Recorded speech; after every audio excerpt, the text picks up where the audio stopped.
మీరందరూ కూడా గుర్తుపెట్టుకోవాలి. కొన్ని శాఖలు రాష్ట్ర అభివృద్ధికి దోహదం చేస్తాయి. ఎక్కడైతే జిఎస్టిపి రాష్ట్ర ఆదాయానికి కోరిలేషన్ ఉంటుంది. అభివృద్ధి జరిగితే ఆదాయం వస్తుంది, ఆదాయం వస్తే సంక్షేమ కార్యక్రమాలు చేస్తాం. ఈ విషయాన్ని కూడా మీరు గుర్తుపెట్టుకోవాల్సిన అవసరం ఉంది. పబ్లిక్ సాటిస్ఫాక్షన్, అభివృద్ధితోనే పబ్లిక్ సాటిస్ఫాక్షన్ ఉండదు. ఆ విషయం కూడా గుర్తుపెట్టుకోవాలి. అభివృద్ధి చెయ్యాలి, ప్రజలకు మెచ్చే పాలన ఇవ్వాలి. అది ఒక ముఖ్యమంత్రో, ఒక డిప్యూటీ సీఎంఓ, ఒక మంత్రో కాదు. ఇక్కడి నుంచి లాస్ట్ మైల్లో ఉండే లాస్ట్ ఫంక్షనరీ కూడా, ఆర్ లాస్ట్ మైల్లో ఉండే పొలిటికల్ ఫంక్షనరీ కూడా ఈ ప్రభుత్వ ఇమేజ్ ని నిర్దేశిస్తారు. ఈ విషయం మీరు గుర్తుపెట్టుకోవాలి. అలాంటి అందరినీ కూడా ఒక ప్రాపర్ డైరెక్షన్ గాని, ఒకవేళ అవసరమైతే దారి తప్పినప్పుడు కంట్రోల్ చేయడం గాని చాలా అవసరం.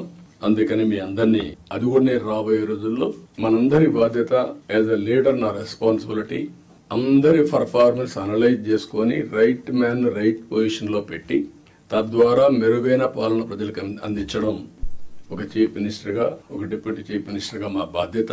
దానికి మేము కట్టుబడి ఉంటాం.